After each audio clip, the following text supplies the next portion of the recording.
Desde pequeña supe que estudiaría algo para relacionarme con la naturaleza y el cuidado de mi país. Encontré un camino lleno de aprendizaje con la ingeniería ambiental, que me permitió ser protagonista de la generación del conocimiento, el programa gubernamental con el que viajé un año a China a capacitarme.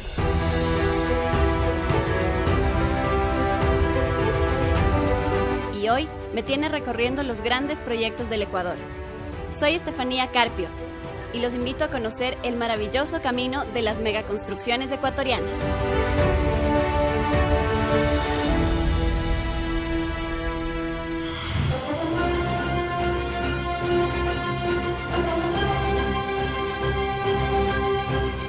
El multipropósito Chone es la realización de un sueño 100% ecuatoriano. Este proyecto tiene varios récords de construcción y es la demostración de que cuando Ecuador quiere, puede. Ubicada en la provincia de Manabí, esta obra controla el caudal del Río Grande y abastece de agua potable y agua de riego a gran parte de la región. Estoy empapada, el clima, no para de llover. Precisamente para esto está Chone, para evitar que lo perdamos todo en el invierno.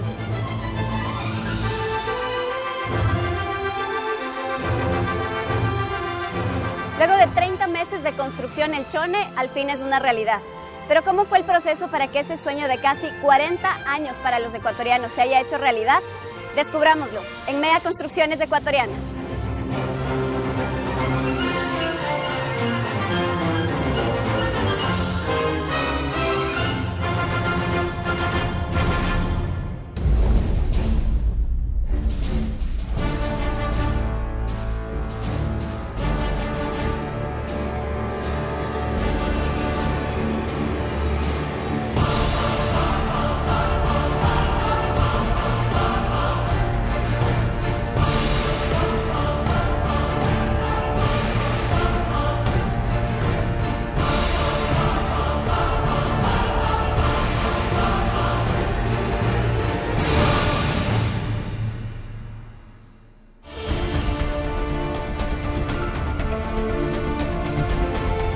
Al parecer el verdadero jefe aquí es el clima. Al fin la lluvia me acaba de dar 2 segundos de respiro, así que voy a aprovechar y voy a conocer el proceso de construcción y el funcionamiento del multipropósito Chone. La represa del Río Grande y el canal de desagüe hacia San Antonio forman parte del primer componente de este megaproyecto. La obra incluye una presa hídrica que en invierno controlará el cauce del Río Grande, almacenando hasta 113 millones de metros cúbicos de agua y protegiendo de inundaciones a 10.780 hectáreas. En verano dotará de agua para el riego de 2.250 hectáreas, beneficiando a los sectores de las parroquias Santa Rita, San Antonio, Ricaurte y Chone.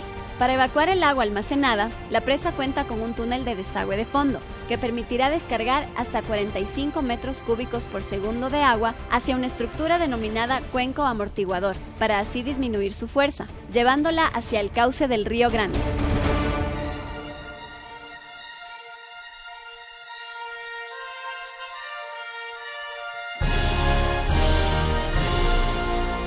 En la construcción del multipropósito Chone hubieron 900 plazas de empleo, 13 millones de horas hombre, 2.5 millones de metros cúbicos de tierra, 1.1 millones de kilogramos de acero, 24.000 metros cúbicos de hormigón, 500 máquinas trabajando al mismo tiempo y todo esto con 0 accidentes.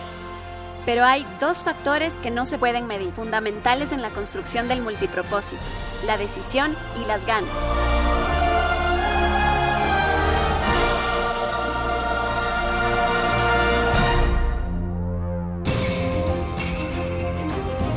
El ingeniero trabajó en esta obra como ingeniero industrial.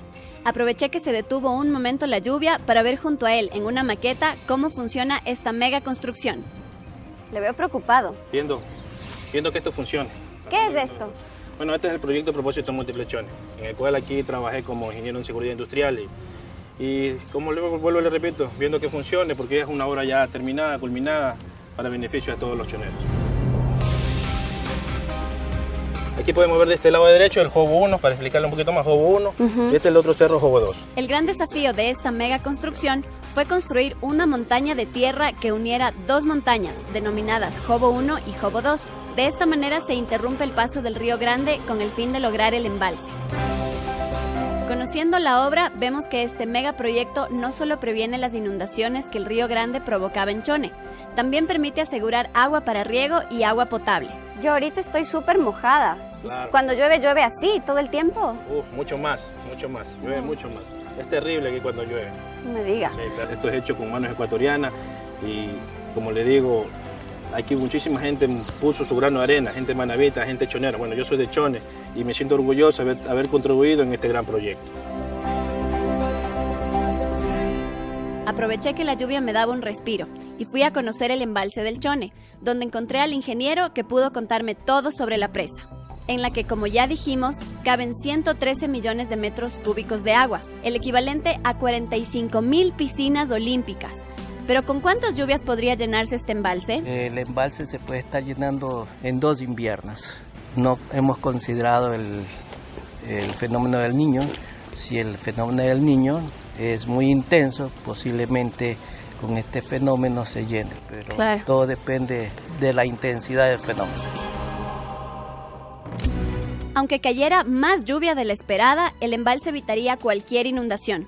La corona de la presa tiene una cota de 72.50, esto es 72.5 metros de altura, y el nivel máximo del embalse está en casi la cota 69.5.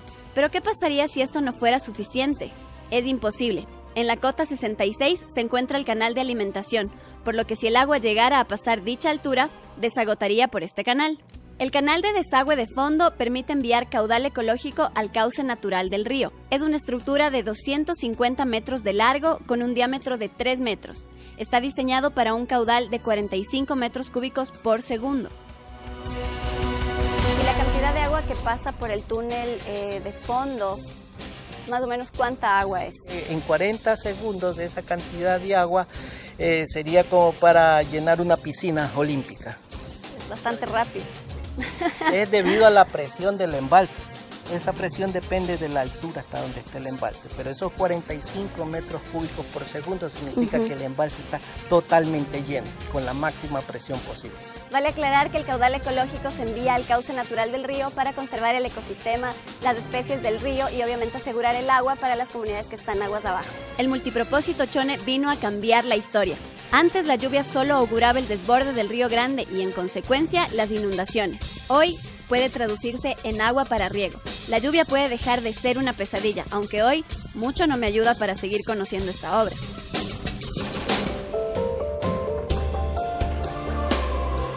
Eso, ingeniero, buenos días. ¿Cómo está?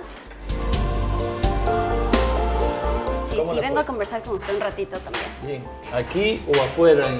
No, afuera ya no, por favor. Okay. Suficiente lluvia para mí. Está inclemente el tiempo.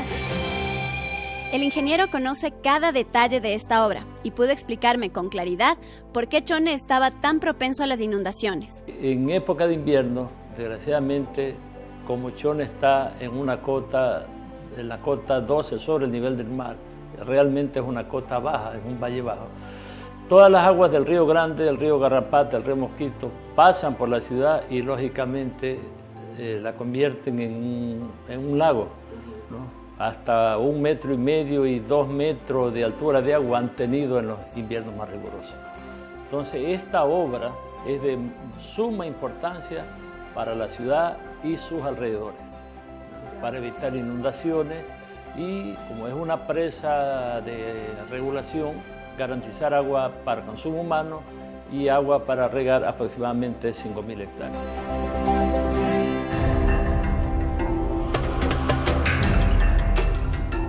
Ya hemos visto que cuando hablamos de cota nos referimos a la altura. Si el nivel del mar es la cota 0, a 12 metros de altura sobre el nivel del mar está Chone y la represa. El nivel del Río Grande, donde se inicia la represa, está en la cota 28. La cota máxima de la presa tiene 72.50, que es la cresta de la presa y el nivel del agua. La cota de inundación es la cota 68.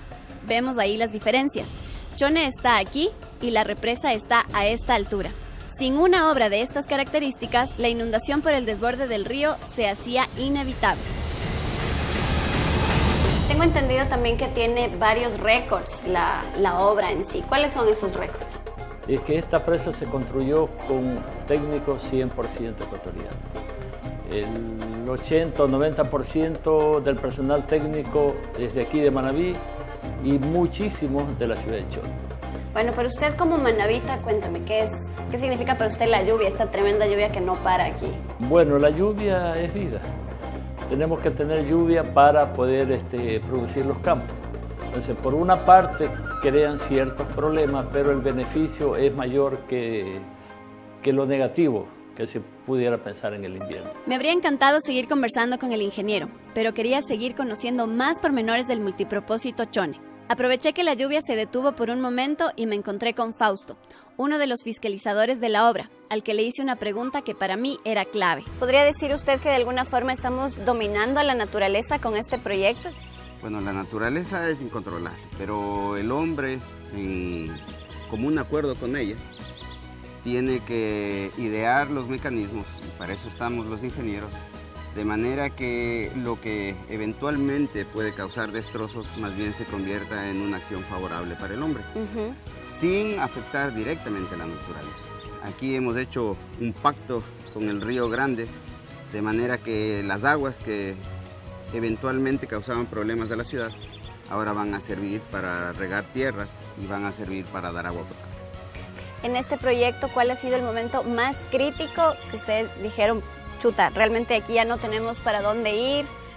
Ha habido varios. El Río Grande en verano es un río muy chiquito, que la gente que no lo conoce viene y lo ve y se queda asombrado y dice, ¿cómo pueden hacer una presa aquí si no hay agua?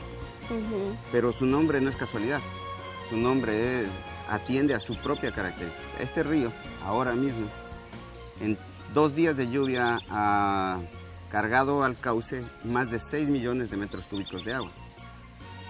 Esas aguas ya hubieran ocasionado una inundación importantísima en la ciudad de Chone. Construir una presa para un río de estas características es una tarea más que compleja. Para tener una idea de su real dimensión, equivale a tener un edificio de 80 metros de alto, es decir, de 30 pisos. Y eso ha construido en capas de 30 centímetros cada vez, trabajando días y noches, sábados y domingos. Controlar la naturaleza para ponerla en función del hombre. Diseñar y construir una mega obra que no solo termina con años de inundaciones que arrastraban con sus aguas del trabajo y los sueños de la gente, sino que también ayude a su porvenir, es ya una difícil tarea. Sobre todo si el compromiso es controlar la naturaleza responsablemente. Como ingeniera ambiental, me interesa conocer cómo han enfocado el impacto ecológico de una obra de esta magnitud. Por un lado, en el tratamiento de residuos, pero también en la reforestación de las áreas donde se removió tierra para la construcción de la presa. Fabricio es el ingeniero ambiental del consorcio y quien me puede transmitir en detalle este tema. ¿Qué tipo de desechos nomás se generan aquí? ¿Tenemos desechos peligrosos, por ejemplo? Prácticamente clasificamos en 3 o 4 desechos. El peligroso, que en este caso vienen siendo todos aquellos de los residuos del mantenimiento de máquinas, todo lo que contengan aceite, lubricante, todo eso. Los especiales, o en este caso el dispensario médico, que también contamos con el dispensario médico, y común prácticamente todo lo que se genera en la zona, que es comida, desechos de envoltura, cosas por el estilo. Hemos separado la chatarra, hemos separado justamente el cartón, el plástico, como tema también de reciclaje. Usted es de aquí, ¿no es cierto? Sí, de Chone. ¿Se acuerda cómo era antes? ¿Qué pasaba cuando el río crecía y se inundaba todo? ¿Qué pasaba? Justamente eso. El río crecía e inundaba todo. Por lo general la gente de campo aprovecha las vegas y sus asentamientos son cerca del río. Entonces cuando este río crece, causa desastre. ¿Por qué razón? Yo siempre lo califico así. Este río tiene como 4 o 5 ríos que lo alimentan. Entonces cuando la lluvia es general, todos los ríos crecen y este río lo forman grande, lo hacen grande. Entonces este río tiene esa particularidad. Entonces cuando crece va arrastrando lo que lleva. Y eso hace que Chone justamente se inundaba 2 o 3 o 4 días justamente por la consistencia del agua y las lluvias. ¿Y qué hacían? ¿Andaban en balsas? Bueno, en las partes que se podía andar en bicicleta o a pie caminaba uno, pero había partes que eran bien hondas, entonces a la gente improvisaba con sus balsitas y andaba los ELCOE, el cuerpo de bomberos rescatando a personas así. Desde que se empezó a construir el multipropósito Chone, ya no hay inundaciones por el Río Grande, aunque todavía quedan tareas por hacer. Tenemos un gran problema en Chone que son las alcantarillas, entonces también por ese tema también es otro problema. Puede que esté lloviendo en Chone y las calles de Chone solamente con agua lluvia, ciertas áreas o ciertas calles de Chone terminan inundadas. Usted como chonero ya debe estar acostumbrado a esta lluvia. Yo la verdad nunca he recibido tanta lluvia en mi vida, pero ¿cuál diría usted que es la relación de los choneros con la lluvia que tienen siempre? Bueno, estamos acostumbrados, ¿no? Sabemos que llega el invierno y nos ponemos nuestras botas, nuestros ponchos y salimos a trabajar. Como que nada. No nos complicamos, salvo el caso de que ya sean lluvias muy fuertes, pero con esta brisa no pasa nada. Esta es una brisa, Sí. Para usted esto es una brisa, Es brisa, nada claro. más. Ah, ya. Yo estoy un poco exagerada, entonces. Exagerada, mojada, nada importa. En Chone quedan cosas por hacer y quiero ser parte de la experiencia. Cuando regresemos. ¿Por quién trabajamos? Por la patria. ¿Para qué trabajamos? Para la sociedad. ¡Pucha madre! ¡Ah! Esto es Megaconstrucciones Ecuatorianas.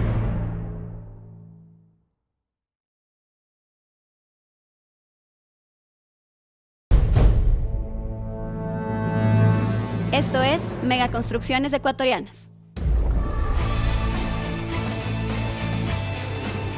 La lluvia es vida. Tenemos que tener lluvia para poder producir los campos. Entonces, por una parte, crean ciertos problemas, pero el beneficio es mayor que lo negativo. Para usted esto es una brisa, Es brisa, nada claro. más. Ah, ya. Yo estoy un poco exagerada, entonces. Ya he aprendido a convivir con la lluvia. Bueno, no sé si a convivir, pero de a poco me estoy acostumbrando, así que no tengo excusas.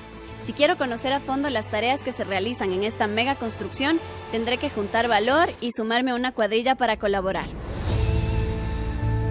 Buenos días. Buenos días. ¿Por quién trabajamos? Por la patria. ¿Para qué trabajamos? Para la sociedad. Mi trabajo ha sido el tema de estabilización de toda la obra. La obra se inició teniendo la pantalla plástica, que es una plancha de hormigón de 150 metros de largo por 1 metro de ancho y 25 de profundidad. Eso impide que el agua, una vez que se embalsa, pueda pasar por debajo de la presa. Luego ha venido un trabajo ya prácticamente de colocar arcilla impermeable, la arcilla es impermeable, para evitar que el agua pueda filtrarse a través de la pieza. Se fue haciendo inyecciones de impermeabilización. Bienvenida, bienvenida, esto es cotidiano, en estos 2 años que hemos estado para acá, el clima no nos ha amedrentado, siempre tenemos que hacer cosas. Jóvenes, adelante, vamos a hacer una explanación, vamos a igualar, ingeniera queda al frente de la cuadrilla. Vamos, tenemos que subir y hacer la estabilización. Esto no es muy peligroso. ¿Verdad que la verdad es que nunca he hecho esto y ya me vistieron, ni me preguntaron y ya me vistieron?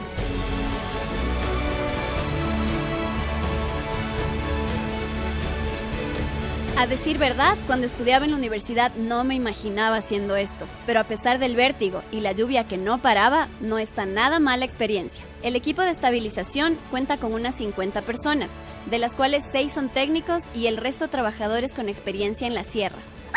Ya. Sí, primera montaña coronada. Esta es nuestra primera actividad. Para lo que nosotros hacemos la estabilización de los taludes, primero tenemos que desplanar todo esto, dejar homogeneizado. Para ello hay que dejar todo lo más nivelado posible, para que luego puedan colocar la malla que enfrente cualquier peligro del talud. O sea, de aquí vamos a sacar todas las plantitas. Todas las plantas, todo el material suelto, todas las piedras que se encuentran. Ustedes ya hacen esto, pero como caminar, ya no avanzo, ¿ah? Ojo muchachos que el suelo está mojado, tengamos mucho cuidado, cuidémonos, viendo lo que compañeros de pronto algún peligro pueda tener. Y siempre trabajan así, con esta lluvia y todo. A sol y a lluvia. Sí, tenemos que, es un trabajo que lo debemos cumplir. Nuestro personal es realmente digno de admiración. Trabajo duro, pero poco a poco le voy tomando el gusto. Estamos en el núcleo de la represa. Hoy esta tarea está avanzada, pero esto comenzó 70 metros abajo.